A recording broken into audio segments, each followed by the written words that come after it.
বর্তমান যে সংবিধান রয়েছে এই সংবিধান খনি হাসিনা এবং ভারত কর্তৃক সার্বজনীকৃত সংবিধান। এই সংবিধান ছুঁড়ে ফেলে দিয়ে আমরা জুলাই আগস্ট বিপ্লব করেছি। আর আজকে এই সংবিধানের দোহাই দিয়ে আমাদেরকে হাইকোর্ট দেখানো হয়, আমাদেরকে সুপ্রিম কোর্ট দেখানো হয়। আমরা এই সরকারকে একাধিকবার বলেছি আমরা হাইকোর্ট সুপ্রিম কোর্ট আপনাদের আগেই দেখে আসছি, আমাদেরকে হাইকোর্ট সুপ্রিম কোর্ট দেখাবেন না। এই সংবিধান আমরা মানি না। এই সংবিধান ছুঁড়ে ফেলে দিয়ে এই জুলাই আগস্ট বিপ্লব করেছে এদেশের ছাত্র জনতা। কিন্তু বড় দুঃখের বিষয়, পরিতাপের বিষয়, আজকে একটি অশুভ রাজনৈতিক চক্রের গভীর ষড়যন্ত্রের যাতা করে আমাদেরকে একটি এই সংবিধানের ফর্মুলার মধ্যে ঢুকিয়ে দেওয়া হয়েছে। তারা নাম দিয়েছে অন্তর্বর্তীকালীন সরকার। আচ্ছা ভাইরা, আমরা কি অন্তর্বর্তীকালীন সরকার চেয়েছিলাম? চেয়েছিলাম? কথা বলতে হবে প্লিজ। স্লোগান না, স্লোগান না, স্লোগান বন্ধ করেন, স্লোগান বন্ধ করেন। আমরা বিপ্লবী সরকার চেয়েছিলাম, আমরা অন্তর্বর্তীকালীন সরকার চাই নাই। কিন্তু পরিকল্পিতভাবে সেই বিপ্লবী সরকার গঠন করতে দেওয়া হয় নাই। তারা করতে দেয় নাই, সেটি ইতিমধ্যে পরিষ্কার হয়ে গেছে। সেই 5ই আগস্টে খনি হাসিনা পালিয়ে যাওয়ার পরে ক্যান্টনমেন্টের বৈঠকে যে সকল রাজনৈতিক নেতারা উপস্থিত ছিলেন তারাই মূলত দায়ী এই বিপ্লবী সরকার গঠন না হওয়ার পিছনে। সেখানে যখন অন্তর্বর্তীকালীন সরকারের ফর্মুলা প্রয়োগ করা হলো, এই রাজনৈতিক নেতৃবৃন্দ তারা কেন বললেন না আমাদেরকে একটু সময় দেন, আমরা ভেবে দেখি, আমরা একটু আলোচনা করি? তারা বিন্দু পরিমাণ চিন্তা না করে তড়িৎ গতিতে জিওজুর বলে মেনে নিলেন। তারপরে আর্মির গাড়িতে করে তাদের নিয়ে আসা হলো রয়ের হেডকোয়ার্টার বঙ্গভবনে। বঙ্গভবনে এনে সেই রয়ের রাষ্ট্রপতি র কর্তৃক গ্রিন সিগন্যাল প্রাপ্ত প্রেসিডেন্ট শাহাবুদ্দিন চপ্পুর দরবারে হাজির হয়ে বলা হলো, মাননীয় মহামান্য প্রেসিডেন্ট, আমরা এরকম একটি অন্তর্বর্তীকালীন সরকার করতে চাই, আপনি কি বলেন? সে বললো ইয়েস, করা যায়। বুঝছেন তো? তখন পর্যন্ত প্রত্যেকটি ফর্মুলা তাদের সূক্ষ্ম সেই প্লেন ওয়াইজ হচ্ছে।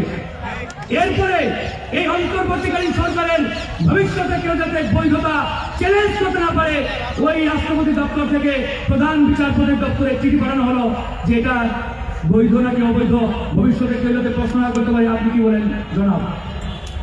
বাংলাদেশের প্রধান বিচারপতি তখন পর্যন্ত হাসিনার নিয়োগপ্রাপ্ত প্রধান বিচারপতি, সে বাংলাদেশের প্রধান বিচারপতি ছিল না 5ই আগস্টে। সে বলল ইয়েস, খুব ভালো ফর্মুলা, হয়ে যায়, করে ফেলেন, সিগন্যাল দিয়ে দিলেন।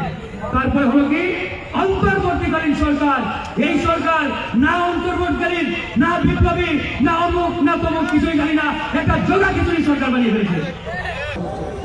প্রিয় উপস্থিতি, এ পর্যায়ে আপনাদের সামনে বক্তব্য নিয়ে আসছেন শহীদ জাবিরের বাবা।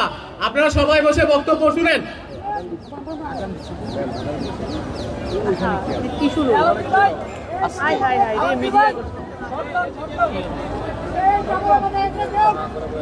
আমি বললাম কি করবো,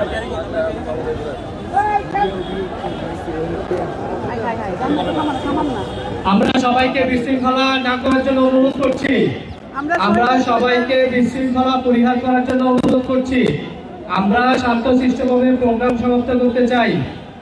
জাতীয় বিপ্লবী পরিষদ সকল প্রকার বিশৃঙ্খলার বিরুদ্ধে, জাতীয় বিপ্লবী পরিষদ সকল প্রকার বিশৃঙ্খলার বিরুদ্ধে আমরা সবাইকে শান্তশিষ্টভাবে আজকের প্রোগ্রাম বাস্তবায়ন করার জন্য অনুরোধ করছি।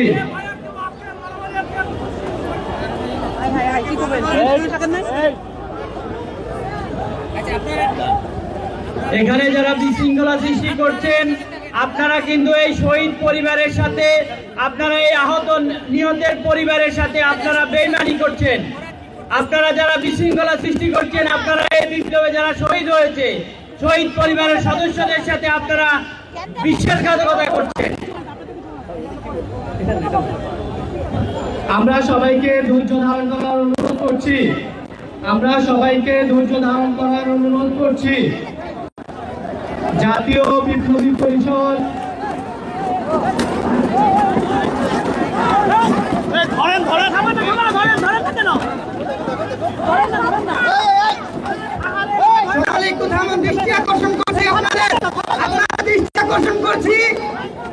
সকলকে দৃষ্টি আকর্ষণ করছি, থামুন, এখানে